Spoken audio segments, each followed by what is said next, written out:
ચલો પહેલા તો આપણે સમજી લઈએ, આજે આપણે ભાગીદારીનો વિષય પ્રવેશ એક ચેપ્ટર સ્ટાર્ટ કરવાના છીએ જેનું ટોટલ વેઇટેજ 4 માર્કનું છે. હવે આ ચેપ્ટર આવડે તો તમને હવે એના પછીના ચેપ્ટર આવડશે એના જેવું થશે. હવે જો આ ચેપ્ટરમાં આપણે અલ્ટિમેટલી શું શીખવાના છીએ એ પહેલા ડિસ્કસ કરી લઈએ. તો ટોટલ તમને છે ને એક આમાંથી એમસીક્યુ પૂછાશે, એટલે સેક્શન એ માં એક ક્વેશ્ચન પૂછાશે અને એના પછી તમને એક ક્વેશ્ચન 3 માર્કનો પૂછાશે, એટલે સેક્શન સી માં એક ક્વેશ્ચન તમને પૂછાશે. એવી રીતના થઈને ટોટલ 4 માર્કનું આ ચેપ્ટર બને છે. હવે સર આમાંથી થિયરી પૂછાય કે દાખલા પૂછાય? તો આમાંથી મોસ્ટ પ્રોબેબલી સૌથી વધારે દાખલા પૂછાય છે. બરાબર, આમાં તમે 2-3 પ્રકારના દાખલા ભણશો 3 માર્ક માટે, અને એ બહુ મજા આવે એવા દાખલા છે. અને આ બધા દાખલા કેવા છે કે તમે વાર્ષિક હિસાબમાં, પ્રવેશ નિવૃત્તિમાં નાના નાના પોઈન્ટ તરીકે પણ આવી શકે છે. તો એવા દાખલાઓ આપણે અહીંયા ભણવાના છીએ. એવા પણ ઘણા બધા આવશે કે ખાલી અહીંયા જ પૂછાય છે, પણ આમાં નાના નાના પોઈન્ટ એ આપણને મોટા દાખલામાં કામ લાગશે. એટલા માટે આ ચેપ્ટરમાં ધ્યાન રાખજો સૌથી વધારે. બરાબર, આપણે પાછો અલ્ટિમેટલી ભાગીદારીનો અર્થ કોને કહેવાય એ બધું આપણે રિવાઇઝ કરવાના છીએ આમાં. બરાબર, અલ્ટિમેટલી ભાગીદારીનો કાયદો 1932માં અસ્તિત્વમાં આવ્યો હતો. એના વિશેની થોડી ઘણી માહિતી આપણે આમાં મેળવશું. બધી નહીં પણ થોડી ઘણી માહિતી આપણે આમાં મેળવવાના છીએ કે જે તમને સેક્શન એ માં તો પૂછાય જ શકે, પણ અલગ અલગ જગ્યાએ ઘણી બધી જગ્યાએ કામ આવશે. તો ચલો હવે તમારી સાથે હું સ્ક્રીન શેર કરું છું અને એના પછી આપણે જોઈએ શું અલ્ટિમેટલી આપણે ડિસ્કસ કરવાનું છે.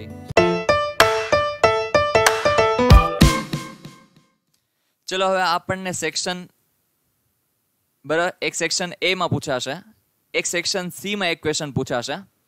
હવે ટોટલ ક્વેશ્ચન કેટલા હશે એ આપણે જોઈએ. તો આપણને એક ક્વેશ્ચન સેક્શન એ માં પૂછાશે, એક ક્વેશ્ચન સેક્શન સી માં પૂછાશે, અને એવી રીતના તમારા માર્ક્સ પણ આમાં. હવે તમને બધાને ખબર છે માર્ક્સ અલ્ટિમેટલી સેક્શન એ માં એમસીક્યુ પૂછાય છે તો એને 1 માર્ક હોય છે, અને સેક્શન સી માં માગ્યા મુજબ જવાબ આપો એ પૂછાય છે તો એના અલ્ટિમેટલી 3 માર્ક હોય છે. તો આવી રીતના ટોટલ આ તમારું 4 માર્કનું ચેપ્ટર થશે, અને ટોટલ 2 ક્વેશ્ચન તમને આમાંથી પૂછાશે. બરાબર, અને ટોટલ ચેપ્ટર થશે 4 માર્કનું. ચલો આવી રીતના તમને આ ક્વેશ્ચન પૂછાશે. હવે આમાંથી તમને એમસીક્યુમાં તો થિયરી જ પૂછાશે. તો જો તમારી સામે બુક ઓપન કરી છે આપણે, હવે જો આમાં અલ્ટિમેટલી તમે શું જોશો, આપણે પાછો ભાગીદારીનો અલ્ટિમેટલી મિનિંગ આમાંથી સમજવાના છીએ. હવે જો ઓલરેડી જ્યારે આપણે 12મું શરૂ કર્યું હતું ત્યારે આપણે એનો મિનિંગ ક્લિયર કર્યો હતો. યાદ હોય તો તમને ભાગીદારીનો મિનિંગ શું થાય, તો કે મેં તમને સિમ્પલ લેંગ્વેજમાં સમજાવ્યું હતું કે તમારે 3 પોઈન્ટ એમાં ધ્યાન રાખવાના છે. સર કયા કયા? તો કે જ્યારે કોઈ પણ પેઢીને ભાગીદારી પેઢી કહેવા માટે 3 મુદ્દાઓ એમાં આવવા જોઈએ. એક તો પેલા 2 કે તેથી વધુ વ્યક્તિઓ હોવા જોઈએ. એક જ ધંધામાંથી ભેગા મળીને કોઈ પણ ધંધો કરતા હોય અને એનો મુખ્ય હેતુ કયો હોવો જોઈએ, તો કે નફો કમાવાનો એનો મુખ્ય હેતુ હોવો જોઈએ. તો જો આવી રીતનું કોઈ પણ કાર્ય કરતા હોય તો એ પેઢીને અલ્ટિમેટલી ભાગીદારી પેઢી કહી શકાય. જેમ કે ત્યારે મેં તમને પૂછ્યું હતું કે આપણે અત્યારે 2 કે તેથી વધુ વ્યક્તિઓ પણ છીએ, ક્લાસમાં હતા આપણે 2 કે તેથી વધુ વ્યક્તિઓ પણ છીએ, ભેગા પણ છીએ અને સાથે પણ છીએ, અને બધાનો હેતુ કંઈક ને કંઈક નફો કમાવાનો જ છે. બરાબર, તમે પણ અત્યારે ભણો છો તો ભવિષ્યમાં નફો કમાવાના હેતુથી ભણો છો કે આગળ જતા આપણે કંઈક સારો ધંધો કરી શકીએ, સારી નોકરી કરી શકીએ અને એના ઉપરથી આપણે નફો કમાઈ શકીએ. પણ અલ્ટિમેટલી આપણા બધાનો ધંધો એક નથી. બરાબર, તમે ભણીને નફો કમાવાનો ભવિષ્યમાં વિચારો છો અને હું અત્યારે વિચારું છું. તો અહીંયા આ 3 મુદ્દાઓ ખાસ ધ્યાનમાં રાખવાના કોઈ પણ ભાગીદારી પેઢીની વ્યાખ્યા બનાવવા માટે. પેલું તો 2 કે તેથી વધુ વ્યક્તિઓ, બીજું શું તો કે નફો કમાવાના હેતુથી, અને એ નફો એક જ ધંધામાંથી કમાવાના હેતુથી હોવો જોઈએ. અલગ અલગ ધંધામાંથી હોય તો ચાલશે નહીં. તો હવે અહીંયા આપણે સ્ટેપ બાય સ્ટેપ જોતા જઈએ કે ભાઈ પેલા તો ભાગીદારી પેઢીનું અસ્તિત્વ શું કામ એને આવ્યું હતું. હવે એક વ્યક્તિ ધંધો ચલાવતો હોય એની ઘણી બધી મર્યાદાઓ હતી. સર એટલે જેમ કે જો એક વ્યક્તિ પાસે મૂડી કંઈક લિમિટેડ હોય, અઢળક પૈસા તો આપણે કઈ આપણી બધા પાસે કઈ હોય નહીં, તો એક વ્યક્તિ પાસે મૂડી લિમિટેડ હોય. પછી એની પાસે માનો કે એક વ્યક્તિ છે એક જ ફિલ્ડમાં માસ્ટરી હોઈ શકે નહીં, કે ભાઈ એક જ વસ્તુમાં એ બહુ નિષ્ણાંત હોઈ શકે. બધી વસ્તુ થોડી ઘણી આવડતી હોય, જેમ કે મને થોડું ઘણું ટેકનોલોજીમાં ખબર પડે, થોડુંક એકાઉન્ટમાં ખબર પડે, થોડુંક ટેક્સમાં ખબર પડે, એમ ખબર ઘણી બધી પડે. પણ નિષ્ણાંત વ્યક્તિ એક જ વસ્તુનો હોઈ શકે, બધી વસ્તુ એ એકસાથે મેનેજ કરી શકે નહીં. એટલે કે વધારે વ્યક્તિઓ ભેગા મળીને કામ કરે તો વ્યવસ્થિત કામ કરી શકે. અને અલ્ટિમેટલી જો એકલો વ્યક્તિ ધંધો કરતો હોય તો જોખમ ખાલી એને એકલા ઉપર જ હશે. જ્યારે જો વધારે વ્યક્તિઓ ભેગા મળીને થતો જોખમની પણ વહેંચણી થશે, કે ભાઈ એક વ્યક્તિ નહીં ડૂબે, ભેગા 4-5 વ્યક્તિ ડૂબશે. તો અલ્ટિમેટલી આ બધી મર્યાદાઓ હતી કોની? તો કે એકાકી પેઢીની કે ભાઈ વ્યક્તિક માલિકી પેઢીની. તો એનું નિવારણ કરવા માટે આપણે શું આવ્યું હતું કે ભાગીદારી પેઢી અસ્તિત્વમાં આવી કે ભાઈ બે વ્યક્તિઓને લીધે એક તો કાર્યની વહેંચણી થઈ ગઈ, સંચાલન કાર્યક્ષમ થવા માંડ્યું, પછી મૂડી પણ એક કરતા 4-5 વ્યક્તિઓ ભેગા મળીને મૂડી લઈ આવતા હતા તો મૂડીની પણ અછત હતી, એ થોડા ઘણા અંશે આપણે નાબૂદ કરી શક્યા. તો જો અહીંયા તમને કીધું જ છે ભાગીદારીના જન્મના કારણો નીચે દર્શાવેલ કારણોનો સમાવેશ થઈ શકે. જેમ કે એક વ્યક્તિ પાસે ધંધા માટે પૂરતા પ્રમાણમાં નાણાં હોય પરંતુ વેપાર માટે જરૂરી કુશળતા ન પણ હોય, બની શકે એવું. પછી કીધું છે વ્યક્તિ પાસે જરૂરી કુશળતા હોય પરંતુ પૂરતા પ્રમાણમાં નાણાં ન હોય. આ પણ હોઈ શકે. વ્યક્તિ કુશળ તો બહુ છે, જેમ કે આપણે પણ ઘણી બધી વાર કહેતા હોય સાહેબ મને તમે પૈસા આપો તો કરી, હું 1,12,000 ન કરી નાખું મને કહી દો. એટલે 1,12,000 કરવાની વાત થાય છે, બટ અલ્ટિમેટલી તમે માનો કે એમ કહેશો કે સર હું 2 લાખ કરીને તમને દઈ દઉં પણ મારી પાસે પૈસા કોઈ આપતું નથી. અને લોકો પણ કેમ આપે? તો એની પાસે મૂડી હોય પૂરતા પ્રમાણમાં. પેલું શું કીધું કે ભાઈ ધંધા માટે પ્રમાણમાં નાણાં તો હોય પણ એ વ્યક્તિ પાસે કુશળ ન હોય, એટલે કે ભાઈ એની પાસે નોલેજ ન હોય પ્રોપર. તો આ બંને તકલીફો હતી. પછી ધંધાનું જોખમ વહેંચવાનું વગેરે. હવે એટલા અને ધંધો તમારે જ્યારે મોટા સ્કેલ ઉપર શરૂ કરવો હોય ત્યારે પાછું વ્યક્તિગત પેઢી છે એ ત્યાં પાછી પાછળ રહી જતી હતી કે એમાં એકલો વ્યક્તિ બિચારો ધંધો કરતો હોય, કેટલી જગ્યાએ પહોંચે. પછી તમે એનો કહેતા હોય ઘણી બધી વાર કે સર અમે એક વ્યક્તિ બિચારા 7 સબ્જેક્ટ અમે કેમ ભણીએ? તો પછી અમારે જો કોઈક તમને કહેતો હોય કે અમે છેલ્લે જે તે સમય અમે ભણ્યા છીએ એટલે જ અહીંયા અથવા આગળ ક્યાંક તમે વધી શકશો, કારણ કે બધી વસ્તુનું તમને જરૂર તો પડે છે. તો એ લોકો પણ એવી રીતના કહેતા હતા, તો આપણે એને ભાગીદારી પેઢી ખોલી દીધી. હવે જો આગળ વચ્ચે તો ધંધો મોટા પાયા પર ચલાવવા, તેનો વિકાસ કરવા એક કરતા વધુ વ્યક્તિઓ, વધુ મૂડી, બરાબર. જો એક કરતા વધુ વ્યક્તિઓ, વધુ મૂડી, કુશળતા અને સંચાલન શક્તિની જરૂરિયાત ઊભી થાય છે, બરાબર. 4 વસ્તુઓ ખૂબ જ જરૂરી છે. અને આવા સંજોગોમાં એક કરતા વધારે વ્યક્તિઓ ભેગી મળી ઉપરોક્ત બધી બાબતોનો સમન્વય કરી અને એકબીજાની પૂરક બની ધંધો શરૂ કરે તેવી ધંધાકીય વ્યવસ્થાનું સ્વરૂપ એટલે શું થાય? તો કે ભાગીદારી. કે ભાઈ 2 કે તેથી વધુ વ્યક્તિઓ હોય, મૂડી પણ વધુ હોય, કુશળતા પણ બધામાં હોય, એટલે કે ભાઈ એકમાં નહીં હોય તો ચાલશે પણ એના સાથે એના સપોર્ટિંગમાં બીજા વ્યક્તિ પાસે હશે. તો આવી રીતનું કોઈ પણ ધંધાકીય સ્વરૂપની સ્થાપના થાય તો એને અલ્ટિમેટલી તમે શું કહી શકો? તો કે ભાગીદારી. ચલો હવે તમારો 1 માર્કનો મોસ્ટ આઈએમપી ક્વેશ્ચન. હવે આમાંથી તમને પૂછી શકે 1-2 ક્વેશ્ચન બની શકે જે હું તમને કહું છું અત્યારે. કે પહેલો ક્વેશ્ચન શું બની શકે? તો કે ભાઈ વ્યક્તિક માલિકોની પેઢીની મર્યાદાઓ જણાવો. 1 માર્કમાં તમને પૂછે તો સિમ્પલી આપણે કહી દેવાનું, એક તો મૂડીની મર્યાદા, સંચાલન શક્તિની મર્યાદા, કુશળ કાર્યક્ષમતાની મર્યાદા, સંચાલન શક્તિની મર્યાદા. આ બધા ઘણા બધા કારણો તમે આપી શકો. પછી હવે તમારો મોસ્ટ આઈએમપી ક્વેશ્ચન, બરાબર છે, બધી જગ્યાએ ક્યાંક ને ક્યાંક કનેક્ટેડ હોય છે, બરાબર. જેમ પહેલા આપણે વાત કરી એમ ભાગીદારી પેઢી છે એની ઉપર કયો કાયદો લાગુ પડે છે? તો કે ભાગીદારી કાયદો લાગુ પડે છે.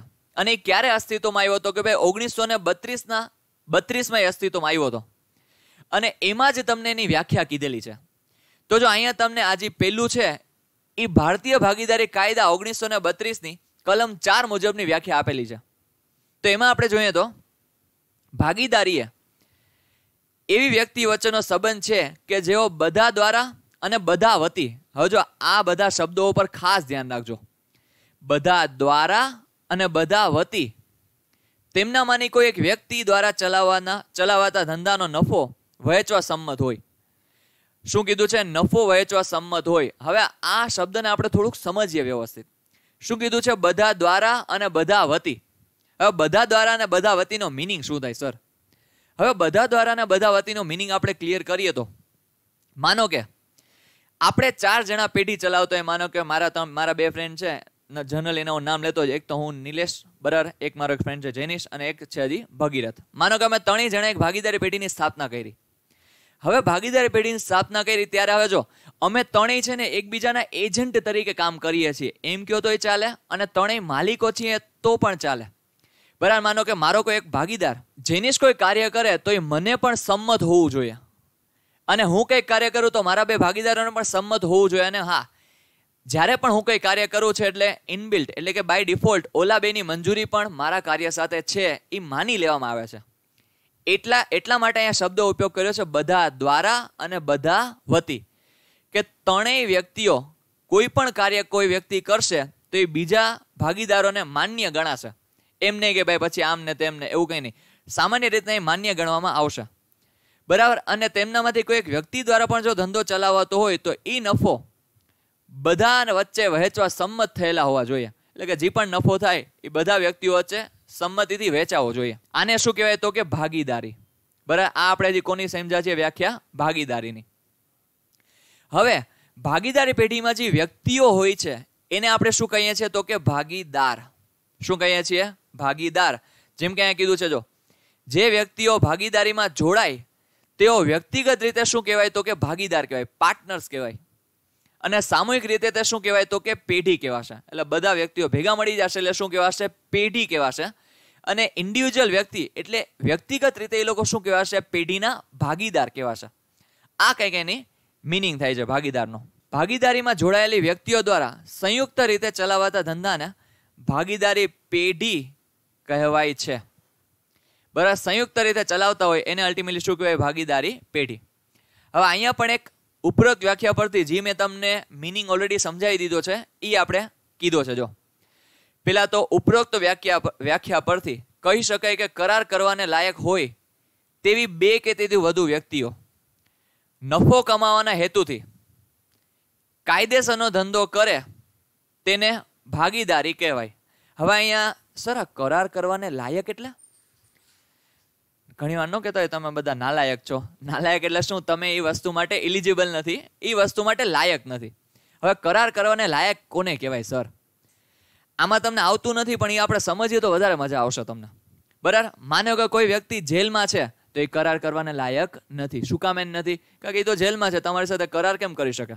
અને જ્યારે પણ કોઈ વ્યક્તિને જેલ થાય છે એટલે એના બધા કરારો શું થઈ જાય છે? રદ થઈ જાય છે. ચલો આ એક થયું. પછી એટલે એ શું કહેવાય તો કે નાલાયક કહેવાય. કોના માટે? કરાર કરવા માટે. ઓમ નાલાયક નથી પણ ઓમ જો કે જેલમાં એટલે નાલાયક જ કોઈ. હવે આગળ વધીએ તો એના પછી માનો કે કોઈ વ્યક્તિ ગાંડો છે. ગાંડો તો હાલતા ને ચાલતા તમને તાજમહેલ વેચવાની વાત કરી દે, આપણે ક્યાંય કે દેવું. તો એ પણ અલ્ટિમેટલી ગાંડો વ્યક્તિ છે, અસ્થિર મગજનો. એ પણ કરાર કરવાને લાયક નથી. શું કામ એને નથી? કારણ કે એનું મનસ્થિતિ જ સારી નથી કે એ કરાર કરી શકે. બરાબર. પછી માનો કે 18 વર્ષથી નીચેની વ્યક્તિઓ છે ને એ બધા પણ કોઈ કરાર કરી શકતી નથી. જેનું મેં તમને એક્ઝામ્પલ ઘણી બધી આપેલું પણ છે. નાદારમાં આપણે વ્યવસ્થિત સમજાતા. બરાબર. કે નાદારીનો મિનિંગ જ્યારે આપણે 11માં ક્લિયર કર્યો હતો ત્યારે આપણે વ્યવસ્થિત સમજાતા કે 18 વર્ષથી નીચેની વ્યક્તિ હોય છે એ પણ સામાન્ય રીતના કરાર કરવા માટે લાયક નથી. શું કામ એને નથી? કારણ કે નાના છોકરાઓ તો એક ચોકલેટ માટે તમને ગમે એ વસ્તુ આપી દે. બરાબર. અને એની ઉપર તો આપણે ક્યાંય સાબિત ન કરી શકીએ. તો એટલા માટે કીધું છે કરાર કરવાને લાયક. હવે સર કરાર એટલે આપને થાય કે નહીં? હવે જો કરાર એટલે શું થાય? માનો કે આપણે કોઈ પેઢી શરૂ કરીએ તો આપણે પહેલેથી નીતિ નિયમો બનાવી લઈએ કે ભાઈ ભાગીદારીનો નફો કયા પ્રમાણમાં વેચાશે. પછી આપણે બીજું કહીએ કે ભાઈ કોઈ નવા ભાગીદારને આપણે દાખલ કરશું તેની આ નીતિ નિયમો હશે. કોઈ ભાગીદારને પ્રવેશ અથવા નિવૃત્તિ, માનો કે કોઈ ભાગીદારને છૂટું થવું હોય તો એને આ સંજોગોમાં છૂટા કરવામાં આવશે. એટલે જે પણ નાની નાની વાત છે ને એ આપણે ઓલરેડી પહેલેથી નક્કી કરી લઈએ. એને અલ્ટિમેટલી શું કહેવાય તો કે ભાગીદારી કરાર કહેવાય. બરાબર. આપણે નો કરાર કે ભાઈ નોર્મલી તમે શબ્દ સાંભળ્યો પણ હશે પણ ન સાંભળ્યો હોય તો તમારી પેઢીને ચલાવવાના બધા નીતિ નિયમો જે કાગળમાં તમે લખ્યા હોય અથવા મૌખિક પણ ચાલે. માનો કે આપણે ખાલી વાતો ચીધું સમજી લઈએ તો પણ ચાલે. તો એને અલ્ટિમેટલી શું કહેવાય? કરાર. એટલે બે વચ્ચેના વાટાઘાટો જે સંબંધો નક્કી થયેલા છે એ અલ્ટિમેટલી એને શું કહેવાય તો કે કરાર કહેવાય. હવે કરાર છે આમાં આપણે આગળ હમણાં સમજશું. કરાર છે એ લેખિત પણ હોઈ શકે અને મૌખિક પણ હોઈ શકે. લેખિત એટલે શું તો કે લખાણ કરેલું, નોટરી કરાવેલું, કે ભાઈ લીગલી એની ઉપર તમે સાઇન સહી સિક્કા બધું કરાવેલું હોય છે અને લીગલી તમે બધું કાર્ય કરેલું હોય તો એને બોલાય લેખિત કરાર. કે લખાણમાં છે, તમારી પાસે લખાણમાં છે, તમારા બધા ભાગીદારોની સિગ્નેચર પણ છે, તો એને બોલાય લેખિત કરાર. અને બીજું આવે છે મૌખિક કરાર. હવે મૌખિક કરાર એટલે શું તો કે આપણે ભાઈ ખાલી શબ્દોથી નક્કી કરી લઈએ. માનો કે આપણે ભાગીદાર પેઢી શરૂ કરીએ, કોઈ કાગળિયા તૈયાર કર્યા નથી પણ પહેલેથી નક્કી કર્યું હતું કે ભાઈ નફા નુકસાનનું પ્રમાણ શું રહેશે તો કે ભાઈ સરખે હિસ્સે રહેશે. કોઈ વ્યક્તિને ઉપાડ કરવો હશે તેની ઉપર આટલા ટકા વ્યાજ લેશું. મૂડી ઉપર આપણે આટલા ટકા વ્યાજ આપશું. પહેલેથી આપણે મૌખિક રીતના એટલે બોલીને નક્કી થયેલું છે, કંઈ લખાણમાં છે નહીં. સર બંને પ્રકારના કરારો વેલિડ ગણાય છે? તો કે હા, બંને પ્રકારના કરારો વેલિડ ગણાય છે અને માન્ય પણ ગણાય છે. બરાબર. હવે જો એ બધા પોઈન્ટ આપણે સમજશું ભાગીદારીના લક્ષણોમાં. હવે જો ભાગીદારીના લક્ષણોમાં સૌથી પહેલું કીધું છે કરારથી અસ્તિત્વ. કે ભાઈ ભાગીદારી પેઢીનું અસ્તિત્વ કોના દ્વારા આવે છે? તો કે કરાર દ્વારા. હવે કરાર પાછો કેવો હોવો જોઈએ? તો લેખિત પણ ચાલે અથવા મૌખિક પણ હોઈ શકે. હવે હા, બંનેમાંથી સર સારો કયો? તો કે સારો લેખિત, કે લખેલું વચાય. બરાબર. બોલવામાં તો માણસો ઘણી બધી વાર ફરી પણ જાય છે. અને આપણે હા, હવે જો કે વિડીયો ને એવું બધું થઈ ગયું છે કે વિડીયો એક વખત બની ગયો વાત પતી ગઈ, પણ એમાં પણ અલ્ટિમેટલી વિડીયો ડિલીટ થઈ જાય અથવા વિડીયોમાં કંઈક ચેનચાળા કરી લે તો અલ્ટિમેટલી થઈ શકે. તો અહીંયા તમને કીધું છે પરંતુ લેખિત કરાર છે એ વધુ ઈચ્છનીય અને હિતાવહ પણ છે. એટલા માટે તો ઘણી વાર કહેતો હોય ગવર્મેન્ટ છે ને લખેલું કાગળ ને માન્ય વધારે રાખે બોલેલા કરતા. આ જ એનું એક કારણ છે કે ભાઈ બોલવામાં તો આપણે હાલતા ને ચાલતા ગમે બોલી જતા હોય, બટ લખીએ ને જ્યારે, એટલા માટે જ ન કહેતો કે તમે ખાલી વાંચો એના કરતાં લખો ને એ વધારે સારું. કારણ કે જ્યારે તમે લખો ને ત્યારે તમારો અલ્ટિમેટલી બધી વસ્તુ એમાં સંકળાય. કે ભાઈ એક તો તમે મગજથી લખશો, બરાબર, આંખોથી જોશો ને હાથ પણ ચાલશે, તો વ્યવસ્થિત તમને થઈ શકશે. જેમ કે એક તમને સમજવા જેવી વાત કહું. માનો કે તમે કોઈ ચેક લખો છો. ચેક તો બધાને ખબર છે ને, ચેક આપણે બેંકમાંથી કોઈને માનો કે મારે પૈસા આપવા હોય, મારી પાસે રોકડા નથી પણ મારી બેંકમાં પડ્યા છે અને મારે ઓનલાઈન ટ્રાન્સફર પણ નથી કરવા, તો હું એને ચેક લખીને દઈ શકું. તો ચેકમાં છે ને, માનો કે હું લખું 10,000 રૂપિયા, આંકડામાં લખું, અને એ જ વસ્તુ તમારે શબ્દોમાં પણ લખવાની હોય છે. આંકડામાં અને શબ્દોમાં બંને રીતના લખવાની હોય છે. તો આંકડા કરતાં શબ્દોનું વધારે માન્ય રાખવામાં આવે છે. શું કામ? એને કે આંકડામાં તો મારા જેવા એકાદ મિનિટો પ્લસ માઇનસ કરી નાખે ઘણી વાર, એટલે આંકડામાં ક્યારેક ભૂલ થવાની શક્યતા રહેલી છે, પણ શબ્દોમાં ભૂલ થવાની શક્યતા રહેલી નથી. કારણ કે 1,000, હવે એ હું પણ 1,000 લખું ને તમે પણ 1,000 લખો, એમાં કોઈ મીંડાની ભૂલ કરતા નથી. એટલા માટે અહીંયા પણ શું છે, મૌખિક કરતા લેખિત કરાર છે ને એ વધારે માન્ય ગણાય છે અને હિતાવહ વધારે છે, ઈચ્છનીય છે કે ભાઈ લેખિત હોય તો વધારે સારું. અને હા, કરાર વિના પણ ચાલે તો કે તમે કરાર કર્યા વિના પણ ભાગીદારી પેઢી ચલાવી શકો છો, પણ એમાં તમારે ભાઈ ભાગીદારી કરારમાં એટલે કે ભાગીદારી કાયદા પ્રમાણે જે નીતિ નિયમો બનેલા છે એ તમારે એક્સેપ્ટ કરી લેવા પડે. એ હમણાં આપણે આગળ વાત કરશું. તમને 3 માર્કમાં થિયરીનું ક્વેશ્ચન પૂછવું હોય તો એક જ ક્વેશ્ચન જે પૂછી શકે કે જ્યારે ભાગીદારીનો કરારનામું ન બનેલું હોય ત્યારે અલ્ટિમેટલી શું કરવામાં આવે છે, એ આપણે આગળ હમણાં ભણશું. પછી એક તો શું હોવો જોઈએ, નફાનો હેતુ હોવો જોઈએ. બરાબર. આમાં બહુ જાજુ સમજાવવા જેવું છે નહીં, કે અલ્ટિમેટલી ભાગીદારી પેઢીનું અસ્તિત્વ કોના આધારે થવું જોઈએ? તો કે ભાઈ નફો કમાવાના હેતુથી સ્થપાયેલ હોવી જોઈએ, સેવાકીય પ્રવૃત્તિ માટે સ્થપાયેલી હોવી જોઈએ નહીં. બરાબર. પછી હા, કાયદેસરનો ધંધો હોવો જોઈએ. કાયદેસરનો ધંધો, જેમ કે ગેરકાયદેસર ધંધો કરતા હોય તો એને પેઢી કહેવાય નહીં, એની ઉપર ગમે ત્યારે ધરપકડ થઈ શકે. બરાબર. જેમ કે ગુજરાતમાં દારૂબંધી છે તો દારૂ વેચવું ઇલીગલ છે, તો તમે એવી પેઢી કોઈ સ્ટાર્ટ નથી કરી શકતા જી આપણો કાયદો મંજૂરી ન આપતો હોય. એટલે કાયદેસરનો ધંધો હોવો જોઈએ એક તો. પછી એકબીજાના એજન્ટ કહેવાય છે. બરાબર. એકબીજાના એજન્ટ કહેવાય છે, ઓલરેડી આપણે સમજી ગયા છીએ કે ભાઈ હું કામ કરું એ મારા બધા ભાગીદારોને માન્ય રાખવું પડે, અને એ લોકો જે કંઈક કામ કાર્ય કરશે એ પણ મને માન્ય રાખવું પડશે. હા, પણ એક લિમિટેશન સુધી. પછી માનો હાલતા ને ચાલતા એ લોકો મને વેચી નાખે તો મને નહીં, અલ્ટિમેટલી પેઢીનું કોઈ પણ કાર્ય કરે તો મારા માટે માન્ય રહેશે. બરાબર. તો એકબીજાના એજન્ટ વાંચીએ તો ભાગીદારી પેઢીનો ધંધો બધા ભાગીદારો સાથે મળીને અથવા બધા વતી કોઈ એક અથવા વધુ ભાગીદારો ચલાવે છે. બરાબર. જેમ કે સર આ શબ્દો થોડુંક વ્યવસ્થિત સમજાવો ને, બધા વતી કોઈ એક ભાગીદાર અથવા વધુ ભાગીદારો, આનો મિનિંગ શું? જેમ કે તમે ઘણી બધી વાર જોયું હશે કે ઘણા લોકો છે ને ખાલી નામના ભાગીદાર હોય, કે ભાઈ એ લોકો ખાલી પૈસા રોકી દે પણ એ તમારા ધંધામાં કાંઈ પણ એક્ટિવલી કાર્ય કરશે નહીં. તો એ શું બોલે? તો કે નામના ભાગીદાર. હવે એક ભાગીદાર હોય કામનો ભાગીદાર, એટલે કે મુખ્ય ભાગીદાર એક હોય કે એ મેઇન કામ કરતો હોય બધું. તો હવે જ્યારે ઘણા બધા ભાગીદારો નામના હોય છે તો એમના વતી કાર્ય કોણ કરતું હોય છે? તો કે કોઈ એક ભાગીદાર અથવા એના કરતાં વધુ ભાગીદારો પણ ચલાવતા હોય છે પેઢી. તો આ અલ્ટિમેટલી વસ્તુ છે. બરાબર. તો અહીંયા એક કહી શકો કે ભાઈ દરેક ભાગીદાર એકબીજા ભાગીદારનો શું ગણાય છે તો કે પ્રતિનિધિ, એટલે ઇંગ્લિશમાં જેને આપણે બોલીએ છીએ એજન્ટ. એજન્ટ શબ્દથી તમે વધારે પરિચિત હશો. એજન્ટનું ગુજરાતી થાય છે પ્રતિનિધિ, કારણ કે આપણે બધા નોર્મલ ઇંગ્લિશ શબ્દો સાથે થોડાક વધારે પરિચિત થવા માંડ્યા છીએ એટલા માટે. બરાબર, તો આવી રીતના પણ હોઈ શકે. પછી આ મોસ્ટ આઈએમપી એમસીક્યુ માટે. હવે જો મોસ્ટ આઈએમપી આમાંથી એમસીક્યુ માટે શું, તો કે ભાઈ તમને એવું પૂછશે કે ભાઈ ભાગીદારી પેઢીમાં ઓછામાં ઓછા કેટલા વ્યક્તિ હોવા જોઈએ, તો કે ભાઈ ઓછામાં ઓછા તો તમને બધાને આવડી જ જશે કે ભાઈ 2 વ્યક્તિઓ. ઓછામાં ઓછા કેટલા હોવા જોઈએ, તો કે 2 વ્યક્તિઓ. 1 વ્યક્તિ હોય તો ભાગીદારી પેઢી કહેવાય નહીં. તો અહીંયા તમને એ જ વસ્તુ કીધી છે કે ભાઈ અહીંયા જો તમને 2 કલમો કીધી છે. ભાઈ કંપની ધારા 2013ની કલમ 164 પ્રમાણે ભાગીદારી પેઢીમાં ભાગીદારોની સંખ્યા 100 થી વધુ નહીં તેવી રીતે સરકાર નક્કી કરે તે મુજબની રહેશે. હવે જો અહીંયા કયા કરાર મુજબ, તો કે ભાઈ કંપની ધારાના 2013ની કલમ 464 પ્રમાણેની સંખ્યા કેટલી નક્કી થયેલી છે, તો કે 100. ભાગીદારોની સંખ્યા કેટલી નક્કી થયેલી છે, તો કે 100. પછી એમાં થોડા ઘણા ફેરફાર થયા. બરાબર, 2013માં કંઈક હતું કંપની ધારો, પછી એમાં પાછો ફેરફાર થયો. ક્યારે, તો કે ભાઈ કંપની નિયમ 2014 મુજબ નિયમ 10 પ્રમાણે ભાગીદારોની મહત્તમ સંખ્યા કેટલી નક્કી કરવામાં આવી, તો કે 50. હવે તમને થશે સર અમારે કેટલી લખવાની? તમારા માટે માન્ય ગણાશે 50.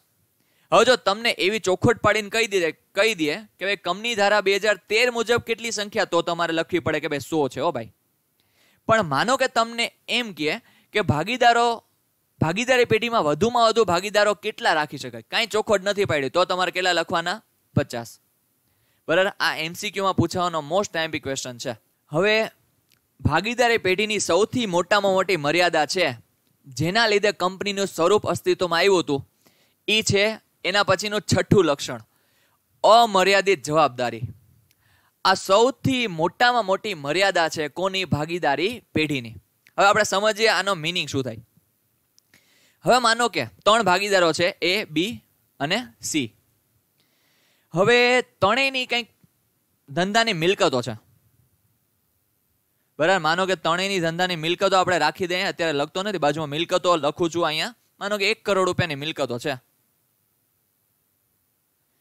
બરાબર, અને પેઢીનું દેવું છે માનો કે 50 લાખ રૂપિયા માની લઈએ આપણે. હવે માનો કે ત્રણેય વ્યક્તિઓ કામ કરે છે અને આ ત્રણેયની જવાબદારી કેવી છે, તો કે અમર્યાદિત છે. સર ત્રણેયની જવાબદારી અમર્યાદિત એટલે એ જ સમજીએ. હવે માનો કે આમાંથી આપણો એક ભાગીદાર છે C, એ હવે કંઈક કાંડ કરી નાખે છે. બિચારો કાંડ કરે છે, એટલે એવું બધું કંઈક કોકની પાસે ખોટું કહીને ઉછીના લઈ આવે છે ને એવા બધા કંઈક કાર્યો કરે છે કે જેના લીધે આપણી પેઢીનું દેવું છે ને એ ડાયરેક્ટ થઈ જાય છે 2 કરોડ રૂપિયા. બરાબર, હવે પેઢીનું દેવું કેટલું થઈ જાય છે? 2 કરોડ રૂપિયા. હવે પેઢી પાસે મિલકતો અને અલ્ટિમેટલી રૂપિયા થઈને કેટલા થાય છે, તો 1 કરોડ રૂપિયા છે. ચૂકવાના કેટલા છે, તો કે 2 કરોડ રૂપિયા. અને C ભાઈ થઈ જાય છે નાદાર. હવે C ભાઈ નોંધાવી દે છે નાદારી. હવે તકલીફ એ પડે છે કે આ ભાઈ જ્યારે નાદારી નોંધાવે એટલે આ ભાઈ તો છૂટા થઈ ગયા, એ ભાઈ તો ગંગામાં નાઈ આવ્યા. હવે આ છે એ 2 કરોડ દેવું કોનું છે, તો કે પેઢીનું દેવું છે.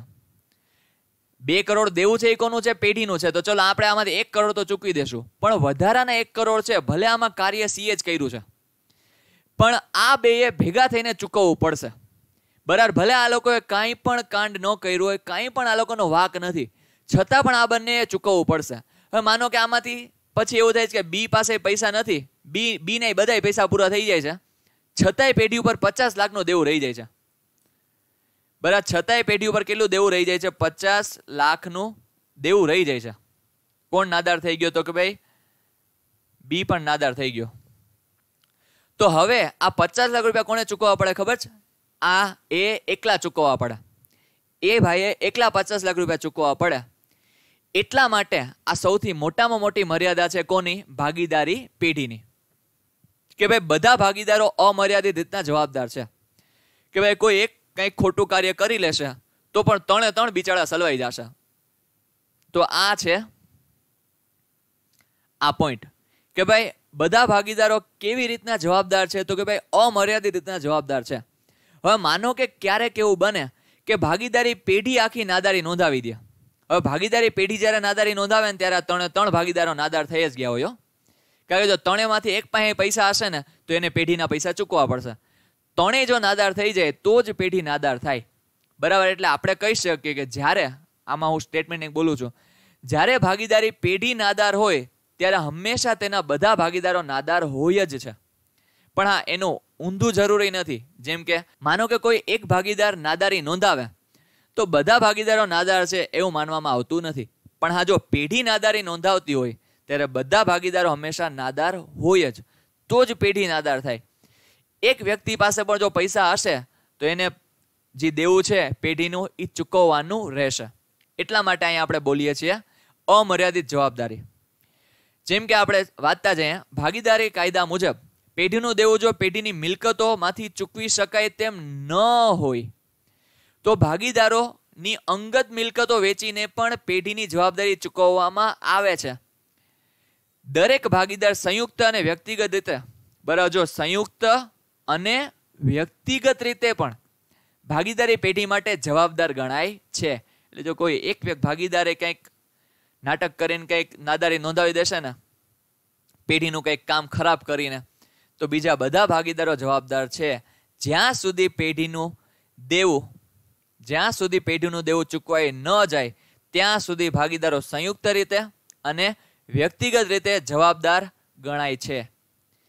બરાબર. તો એટલા માટે બોલાય છે દરેક ભાગીદારની જવાબદારી કેવી ગણાય છે તો કે અમર્યાદિત. અને આ સૌથી મોટી મર્યાદા છે કોની? ભાગીદારી પેઢીની. હવે હા, આ પછી એના પછીનું પોઈન્ટ સિમ્પલ છે કે ભાઈ પેઢીની માલિકી અને સંચાલન અલ્ટિમેટલી બધા માલિકો ગણાય છે. જેટલા પણ ધંધાના ભાગીદારો છે એ બધા એના માલિકો છે અને બધા સાથે મળીને એનું સંચાલન કરતા હોય છે. બરાબર. તો આવી રીતના છે. હવે ભાગીદારી કરારનામું અથવા તમે બોલી શકો ખતપત્ર. જેમ કે આપણે હમણાં વાત કરી ને કે ભાઈ જે પણ તમે કાર્યો કરવાના હોય એ તમારે કરારનામામાં પહેલેથી જ લખી લેવા, જેથી તમારા ભવિષ્યમાં કાંઈ આમ શું કહે અડચણો ઊભી થાય નહીં ભાગીદારો વચ્ચે. તો એમાં કેવી કેવી વિગતો હોય છે એના વિશે અહીંયા તમને સમજાવવામાં આવેલું છે. હવે પહેલા તો અહીંયા આપણે સમજીએ, પહેલા તો ભાગીદારી કરારનામું કહેવાય કોને? કે ભાઈ ભાગીદારી કરારથી અસ્તિત્વમાં આવે છે. હવે ભાગીદારી કાયદાની જોગવાઈઓને મર્યાદા પ્રમાણે મર્યાદામાં રહીને ભાગીદારો કરાર નક્કી કરે છે. હવે પહેલા તો કરાર એટલે શું? ભાગીદારી પેઢી શરૂ કરતી વખતે ભાગીદારો સર્વસંમત હોય તે પ્રકારનું ભાગીદારી કરારનામું તૈયાર કરવામાં આવે છે. બરાબર. જો અહીંયા શું કીધું છે? ભાગીદારોને સર્વસંમત હોય એટલે કે જેટલા પણ ભાગીદારો છે આપણી પેઢીમાં એ બધા લોકો સંમત થતા હોય તે પ્રકારનું એક ભાગીદારી કરારનામું તૈયાર કરવામાં આવે છે. હવે આ ભાગીદારી કરાર છે લેખિત પણ હોઈ શકે અને મૌખિક પણ હોઈ શકે. બરાબર. બંને રીતનું ચાલે. એ મેં તમને ઓલરેડી કહી દીધું છે.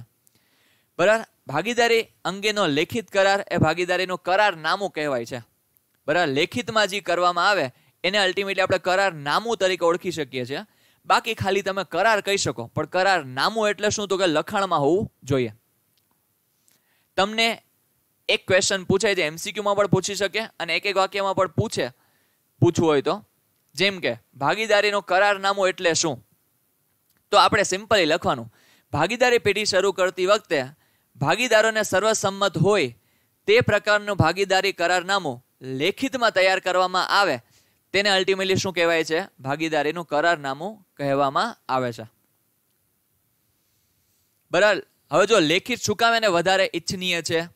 કારણ કે એમાં લગભગ તમારે ગેરસમજ ને વિવાદ હોતો નથી. કારણ કે લખાણમાં તમે સાઇન કરો એટલે તમે આવી ગયા એમાં આટીમાં. અને હા, જો લેખિતમાં હોય તો વધારે હિતાવ એટલા માટે પણ છે કે ભવિષ્યમાં કાંઈ પણ કોઈ અડચણો ઊભી થાય તો તમારી પાસે લખેલું તમે બચાવી શકશો. જો ભાઈ હતું કે નહીં, જેમ કે મેં તમારી પાસે નથી માર્કશીટ બનાવડાવી લીધી, તમે ભવિષ્યમાં કહેશો સર આમાં તો અમે થોડાક ઓછા કરી નાખીએ, તો જો આ લખ્યું જ કે નહીં, તમે એકાઉન્ટમાં 90 માર્ક લખ્યા છે કે નહીં, બીએમાં તમે આટલા માર્ક લખ્યા છે કે નહીં. અને એટલા માટે મેં તમારી પાસે લેખિતમાં લઈ લીધું બધું પહેલાં જ, આ બધા શબ્દો ભણાવવા પહેલાં. એટલે હવે તમારે એટલી મહેનત કરવી જ પડશે. વધે તો વાંધો નથી પણ ઘટે તો તકલીફ પડે. બરાબર. રાઉન્ડ ટેસ્ટમાં ને એમાં. ચલો તો અહીંયા આપણે હવે જોઈએ. હવે એમાં અલગ અલગ પ્રકારની ઘણી બધી વિગતો આપણે જોઈએ છીએ. જેમ કે એક તો એમાં ભાગીદારની વિગત આપવાની, ભાગીદારોની વિગતો, ભાગીદારોનું નામ, સરનામા અને અન્ય વિગતો જેમ કે પાન કાર્ડ નંબર, આ બધા આધાર કાર્ડ નંબર ને જે પણ જરૂરી હોય એ વિગતો આપણે કરારનામામાં લખવી પડે. પછી પેઢીની વિગતો, જેમ કે પેઢીનું નામ શું રાખવું છે, પેઢી કયા સ્થળે ચાલે છે, પેઢી પાસે કેટલી મિલકતો ને આ બધું લખી લેવાનું. પછી ધંધાનો પ્રકાર. હવે ધંધાનો પ્રકાર એટલે શું કે ભાઈ આપણે કેવી પ્રવૃત્તિ કરીએ છીએ, બરાબર, કે ભાઈ ધંધાનો પ્રકાર સેવાકીય છે, નાણાકીય છે, કઈ રીતનો છે એ આપણે અલ્ટિમેટલી કહી દેવાનો. જેમ કે આપણે કેટલી બધી પ્રકારના ધંધા કરી શકીએ છીએ, રેસ્ટોરન્ટ છે, આ બધું ઇન શોર્ટ પ્રકાર પણ લખી લેવાનો. પ્રકારમાં જોખમી, ઓછો જોખમી બધું પણ હોય છે લખેલું એમાં. પછી ભાગીદારીનો આરંભ, કે ભાઈ કઈ તારીખથી ભાગીદારી પેઢી અસ્તિત્વમાં આવે છે, બરાબર, એ તારીખ હોવી જોઈએ, એટલે કે એનો જન્મ તારીખ કહી શકો તમે. ભાગીદારી પેઢીનો બર્થડે, એ અલ્ટિમેટલી શું કહેવાય તો કે ભાગીદારીનો આરંભ, એ પણ તમારે લખી નાખવાનું અને એ પાન કાર્ડમાં પણ લખેલું હોય છે ભાગીદારી પેઢીના. પછી બધા ભાગીદારો કેટલી મૂડી લઈ આવે છે એનો પણ ઉલ્લેખ ભાગીદારી કરારનામામાં કરેલો હોવો જોઈએ.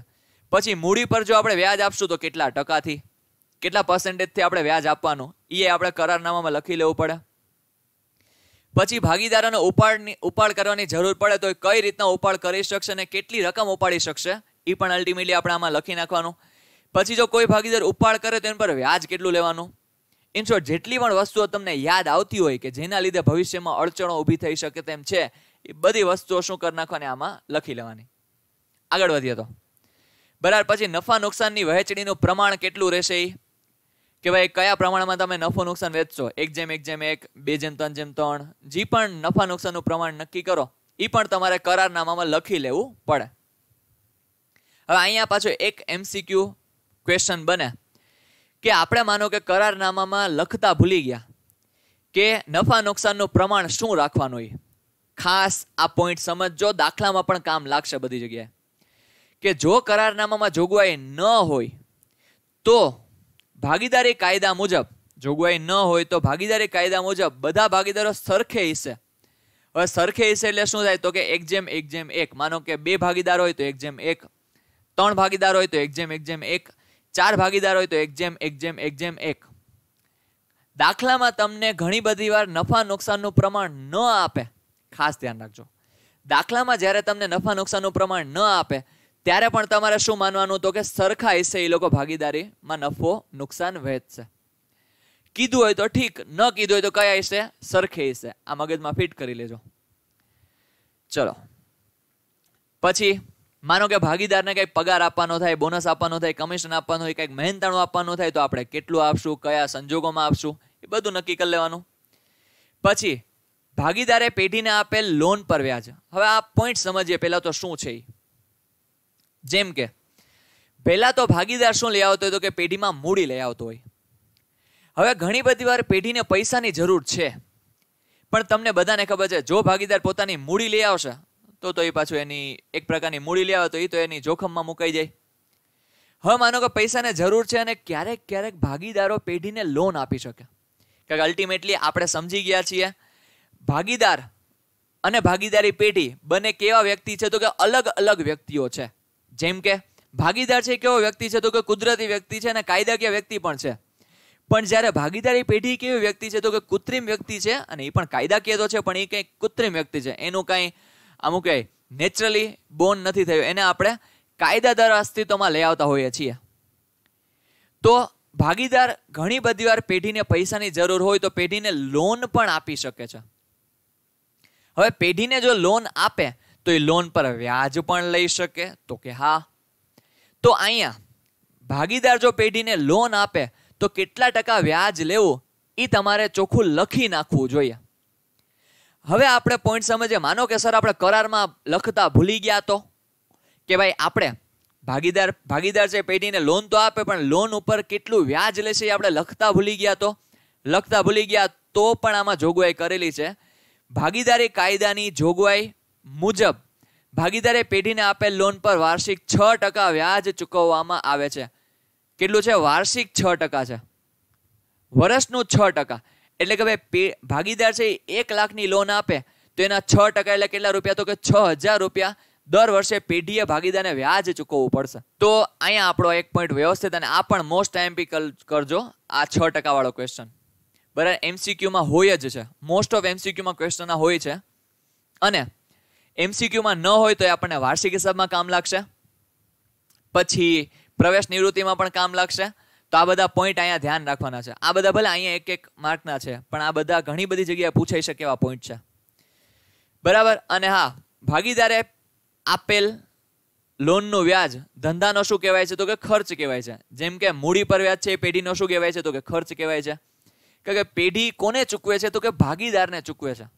તો અહીંયા એવી રીતના જ છે કે લોન પર વ્યાજ છે એ પેઢી માટે શું છે? તો કે ખર્ચ છે. કારણ કે ભાગીદાર પેઢી કોને ચૂકવે છે? તો કે ભાગીદારને ચૂકવે છે. પછી તમે બધા પાઘડી સમજી ગયા છો.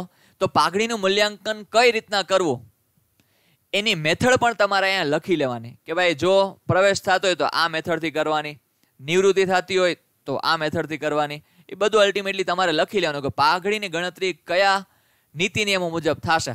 બરાબર, આપણે અલગ અલગ પદ્ધતિઓ ભણ્યા છીએ, તો જે પદ્ધતિ લાગુ પડતી હોય, સારી લાગતી હોય એ પદ્ધતિ મુજબ આપણે કરી શકીએ.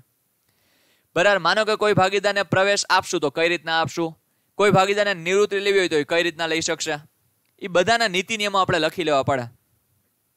અને જો સૌથી છેલ્લે આપણે શું કરીએ તો કે વિસર્જન. પેઢીનું વિસર્જન એટલે શું?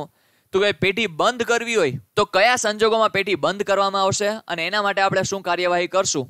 બરાબર, એ પણ અલ્ટિમેટલી આપણે શું કરવું પડે તો કે કરારનામામાં લખી લ્યો તો વધારે સારું. તો આ બધી વિગતો તમારે કરારનામામાં લખી લેવી જોઈએ. જો આટલો પોઈન્ટ છે ને, આટલો પોઈન્ટ બરાબર આ તમને પૂછી શકે નહીં.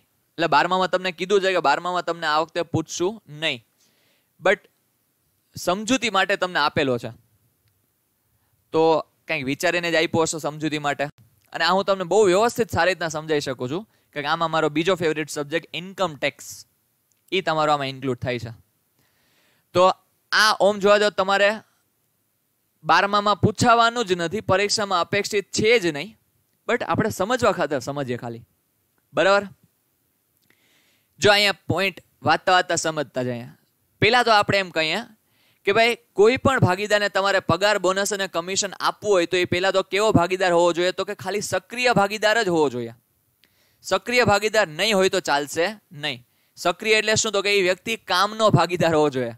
ખાલી નામનો ભાગીદાર હોય અને તમે એને પગાર આપો, દર મહિને મહેનતાણું આપો, કમિશન આપો, બોનસ આપો, અન્ય કોઈ રીતના જો ચૂકવણી કરતા હોય તો એ ચાલશે નહીં. પછી ચાલશે તો માનો કે તમે સક્રિય ભાગીદારને પગાર, મહેનતાણું, બોનસ ચૂકવો છો તો અહીંયા તમારે ચૂકવેલ રકમ કપાત તરીકે બાદ મળે છે. એટલે સર શું થાય? જેમ કે આ જે તમે પગાર, બોનસ અને કમિશન આપો છો એ પેઢી માટે ખર્ચ ગણાશે. ખર્ચ ગણાશે અને એની ઉપર તમને ઇન્કમ ટેક્સ ભરવો પડશે નહીં. બરાબર, તો આ વસ્તુ છે. અહીંયા તમને શબ્દો થોડાક બહુ ભારી વાપરે છે. કપાત તરીકે બાદ મળે છે, અલ્ટિમેટલી ખર્ચા તરીકે બાદ મળે છે. એના પછી આપણે સમજીએ તો હવે આ એક પોઈન્ટ એ છે કે ભાઈ આવકવેરા ધારાની, ચલો ધારા નહીં બધું કોલમ તો આપણે કલમ તો નથી યાદ રાખવી કાંઈ, આપણે મેનજીનો સાર છે એ સમજીએ કે ભાઈ માનો કે ભાગીદારને ચૂકવવાપાત્ર કોઈ પણ વ્યાજની અંગે કરારનામામાં જોગવાઈ ન હોય તો આ કપાતો અમાન્ય થઈ શકે છે. સમજાવું છું શું કે આપણે પેલા વાંચી લઈએ. તેરી કરારનામામાં આ અંગેની જોગવાઈ હોવી હિતાવહ છે. હવે ભાગીદારોને 12% કરતા વધુ ચૂકવેલ વ્યાજ કપાત તરીકે બાદ મળશે નહીં. અને 12% જો વધુ વ્યાજની ચૂકવણી કરી હોય તો બાદ ખાલી મળશે નહીં. સર પેલા તો આ પોઈન્ટ શું છે? કપાત તરીકે બાદ મળશે ને આ બધું તો થોડું અઘરું થતું જાય છે. બરાબર, આ તમે ભવિષ્યમાં ભણશો. એસવાય બીકોમ, જો બીકોમ કરતા હશો તો એસવાય બીકોમમાં, અને જો બીબીએ કરતા હશો તો, જો નોર્મલ બીબીએ કરતા હશો તો ટીવાય બીબીએમાં, અને આઈએમબીએ જેવું કંઈક કરતા હશો તો સેમેસ્ટર 3માં. અલ્ટિમેટલી ત્યાં તમને ઇન્કમ ટેક્સ સબ્જેક્ટ ભણવાનો આવશે, અને સીએસસીએસ કંઈક કરતા હશો તો ઇન્ટર ને આઈપીસીસીમાં. હવે અહીંયા આપણે સમજીએ તો કે ભાઈ તમને બધાને ખબર છે આપણે ભાગીદારોને મૂડી પર વ્યાજ આપી શકીએ કે નહીં? હા કે ના કહેજો જીયા. તો એ તમને કીધું છે કે ભાઈ તમે ભાગીદારની મૂડી પર 12% કરતા વધુ વ્યાજ આપી શકતા નથી. જો 12% કરતા વધુ વ્યાજ તમારે આપવું હોય તો વાંધો નથી. હવે જો આપણે ઓલરેડી સમજ્યા છે મૂડી પર વ્યાજ છે એ પેઢી માટે શું છે? ખર્ચ કે આવક? કેજો જીયા બધા, પેઢી માટે શું છે? ખર્ચ કે આવક? ખર્ચ. Very good. પેઢી માટે શું છે? તો કે ખર્ચ છે. તો અહીંયા એ જ તમને કીધું છે જો તમે 12% કરતા વધારે જો મૂડી પર વ્યાજ આપશો તો 12% કરતા વધારે રકમ છે એ તમને ખર્ચ તરીકે બાદ મળશે નહીં. સર એટલે પાછું હજી સમજીએ. માનો કે ભાગીદાર એ છે, બરાબર, એની ધંધામાં મૂડી છે 1 લાખ રૂપિયા માની લઈએ આપણે. હવે આપણે કરારમાં જોગવાઈ કરી છે કે આ લોકોને આપણે 14% મૂડી પર વ્યાજ આપવું. હવે અહીંયા આપણને આવી બધી સિચ્યુએશન કહે છે ને, આ તમને ખાલી તમારી સમજૂતી માટે, નોલેજ માટે હું ભણાવું છું.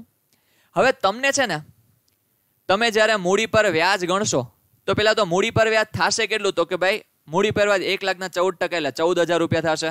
તો કે યસ, બરાબર, વાંધો નથી. તમે 14,000 નહીં, તમે ₹1,00,000 પૂરેપૂરો વ્યાજ આપી દો, વાંધો નથી અમને. પણ ઇન્કમટેક્સ વાળા એવું કહે છે કે અમે તમને ₹1,00,000 મૂડી હશે તો વધુમાં વધુ 12% સુધીનું વ્યાજ અમે તમને ખર્ચ તરીકે બાદ આપશું. તો અહીંયા ભલે તમે 14,000 તમે તમારા મોતથી આપો, પણ તમને ખર્ચ તરીકે બાદ કેટલું મળશે? તો કે વધુમાં વધુ 12,000 રૂપિયા. બરાબર, એટલે કે 12% થી વધારે તમને ખર્ચ તરીકે તમે બતાવી શકશો નહીં. ભાઈ માનો કે તમે ભલે ને ₹1,00,000 ઉપર 50,000 વ્યાજ આપી દો, તમને 12,000 રૂપિયા ખર્ચ તરીકે તમે બતાવી શકશો, વધારે બતાવી શકશો નહીં. બાકી તો લોકો આવું જ કરે. માનો કે તો તમને ખબર હોય તો, અને આ બધા નિયમો શું કામ બન્યા છે એના માટે હું તમને ખાલી પોઈન્ટ કહું. ભાગીદારી પેઢી ઉપર છે ને, તમારો જેટલો પણ નફો થાય ને એની ઉપર તમારે 30% ડાયરેક્ટ ઇન્કમ ટેક્સ આપી દેવાનો. 30%. એટલે કે માનો કે કોઈ પેઢીને ₹100 નફો બતાવે ને તો એને ₹30 તો ખાલી ઇન્કમ ટેક્સ ભરી દેવાનો. ₹1,000 નફો બતાવે તો 30% એટલે ₹300 ઇન્કમ ટેક્સ ભરી દેવાનો. જો કંપનીને ₹1,00,000 નફો થાય ને તો ₹30,000 ઇન્કમ ટેક્સ જ ભરી દેવાનો. ખાલી ઇન્કમ ટેક્સ, બીજા બધા ટેક્સ અલગ. હજી ખાલી ઇન્કમ ટેક્સ જ ભરી દેવાનો. તો લોકો ખબર શું કરતા? એ કે માનો કે એ લોકોને માનો કે નફો થયો માનો કે ₹10,000. 10,000 તો ચલો 10,000 તો વેલિડ ગણાશે. માનો કે એ લોકો નફો થાય છે ₹50,000.